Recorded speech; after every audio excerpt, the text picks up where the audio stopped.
ये Ernst Mayr थे, Harvard university evolutionary biologist, Darwin of the 20th century बोला गया, one of the 100 greatest scientist of all the time. इनके अलावा 3 major prizes मिले, Balzan prize, international prize for biology और Crafoord prize. तीनों prizes को triple crown of biology माना जाता है। इन सारी उपाधियों के अलावा इन्होंने बहुत ही एक अच्छा बायोलॉजिकल कंसेप्ट दिया था स्पीशीज के बारे में।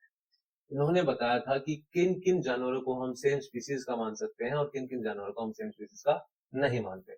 इनके अकॉर्डिंग वो ऑर्गेनिज्म जो इंटरब्रीड कर सकते हैं नेचुरली और फर्टाइल ऑफस्प्रिंग्स पैदा करें, यानी इंटरब्रीड करने के बाद जो बच्चे पैदा हों वो फर्टाइल हों, वही ऑर्गेनिज्म ही सेम स्पीसीज के होते हैं। जैसे फॉर एग्जाम्पल मान लीजिए 2 कुत्ते हैं, एक लेब्रा ब्रीड का है और एक जर्मन शेफर्ड ब्रीड का है। अब दोनों में क्रॉस हुआ और जो पिल्ला पैदा हुआ वो फर्टाइल है, तो मान सकते हैं कि भैया लेब्राडोर और German shepherd obviously same species के हैं, डॉग स्पीसीज के हैं। वहीं पर अगर एक मेल हॉर्स और एक फीमेल डोंकी के बीच में क्रॉस हुआ तो एक खच्चर पैदा हुआ, म्यूल पैदा हुआ। अब म्यूल जो होगा वो एक स्टेराइल होता है, वो बच्चे पैदा नहीं कर सकता, वो फर्टाइल नहीं होता।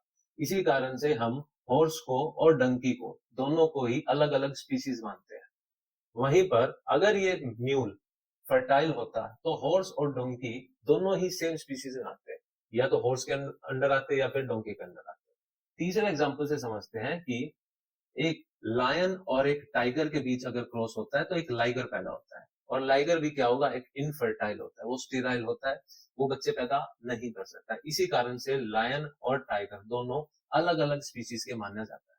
सेम फंडा जाता है टाइगोन से कि टाइगर मेल और लायन जो होगी वो फीमेल में क्रॉस होता है तो एक टाइगोन पैदा होता है, जैसे लाइगर पैदा हुआ है वैसे ही टाइगोन पैदा होता है। ये भी इनफर्टाइल होता है, इसी कारण से हम टाइगर और लायन को भी सेम स्पीसीज का नहीं मानते।